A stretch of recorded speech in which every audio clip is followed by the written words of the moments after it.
بسم الله الرحمن الرحيم. انا اسمي رامز عباس من المحله الكبرى، عندي 26 سنه. انا بأيد وسعيد بثوره شباب 25 يناير، الثوره اللي بتطالب بالكرامه المصريه، الثوره اللي بتطالب باسترداد الحقوق، الثوره اللي بتطالب ان الشباب لازم نسمع له، لازم يعبر عن آرائه، لازم مش استئثار.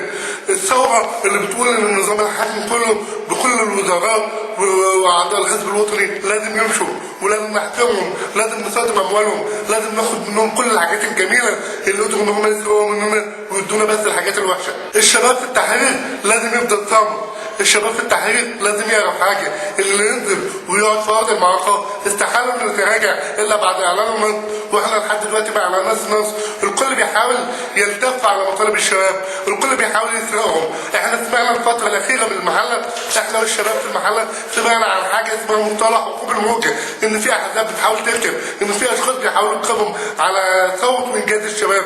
احب اقول لكم ان دي حاجه موجوده من زمان، موضوع ان ركوب الموجه ده موجوده من زمان. في رياضه بحريه اسمها ركوب الامواج، طبيعي ان الناس لما تشوف ان في انجاز للشباب ان هم يركبوا عليه.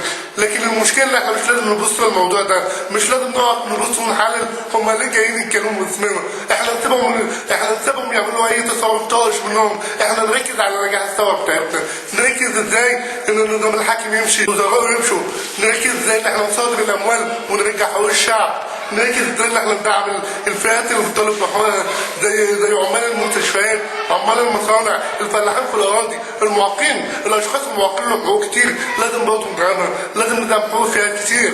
انا هحكي لكم قصه مهمه عن اهميه القياده، ان احنا مش مهم مين اللي يقود، المهم ان احنا نحقق الهدف. كان في مسابقه بين فريق اوروبي وفريق عربي، الفريق الاوروبي كسب في التجديد لكن الفريق العربي لا، فحاولوا يعملوا بحث ودراسه للظروف اللي ادت لخساره الفريق العربي. لو ان الفريق العربي كان بيتكون من رئيس واربع نواب وثلاث مساعدين وموجه ومجدد واحد، علشان كده خسروا، فعملوا بينهم مسابقه تاني. الفريق الاوروبي كسب والفريق العربي خسر. الفريق العربي عمل اربع رؤساء وثلاث نواب ومساعد موجه ومجدد واحد، في الوقت اللي الفريق الاوروبي كان لهم قائد واحد والكل كان شغال على الهدف اللي هم حطوه بالاول، عشان كده كسبوا. انا شايف ان المجدد في الفريق العربي هو القائد الوحيد في ظل الخساره، وده اللي انا بطلب منكم تعملوه. بطلب منكم ان احنا نركز على الهدف بتاعنا، نركز على استكمال الثوره، نركز على الاهداف. لازم كلمه ارحل لما نقولها نكون فعلا عايزين نرحل، مش عايزين احنا مجرد احنا نقول له ارحم وننزل الشارع ولما نلاقي ناس جايه تعاند معانا نقول دولت مش عارف ايه ودولت عملاء. مش لازم نتكلم في الكلام ده كله، احنا عايزين نتكلم في الحاجه المهمه اللي بس ان مصر لازم تبقى لينا ولازم ترجع. واقول للنظام الحاكم لازم يرحل فورا ولازم نحاكمه ومش لازم نسيبه. عايز اكلمكم على نقطه مهمه جدا، واتمنى ان ادمن خالد سعيد ينشرها، موضوع تعديل الدستور.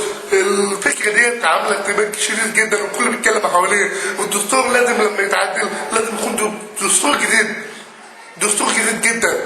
احنا مش عايزين تعديل، احنا عايزين نحط دستور جديد، دستور يهتم بالفئات بتاع المجتمع كله، يهتم بتوزيع السلطات في اطار المحاسبه، ان السلطه دي كلها مهام والسلطه دي لها مهام والسلطه دي لها مهام. مش عايزين ان السلطات كلها تتركز في شخص واحد هو اللي يقدر يتحكم فينا وما نعرفش نحاسبه. احنا عايزين شخص نقدر نحاسبه، وعايزين سلطات بتراقب بعضها، السلطه التشريعيه والسلطه التنفيذيه والسلطه القضائيه، وعايزين يبقى في حريه الاعلام لازم يراقب ويتابع ويحط تحت عينين المسؤولين التجاوزات اللي بتحصل ضد الشباب وضد الشعب، وحريه الفرد في التعبير عن رايه. اللي انا شفته من خلال الايام اللي فاتت ان احنا من خلال ثوره الشباب قدرنا نعبر عن راينا، بس عبرنا بعد ما فاض بينا الكيل من تصرفات النظام. لكن اعتقد لو كان في مجال ان احنا نعبر عن راينا من زمان كنا قدرنا ان احنا نغير حاجات كتير، لانهم ما سمحولناش بكده، هم حاولوا يثبتونا علشان يحجمونا وما نقدرش نعبر عن راينا. احنا لازم نعبر عن راينا، ومن هنا لحد الحكومه الجديده لازم نفضل مستمرين في الشوارع وما نمشيش ابدا،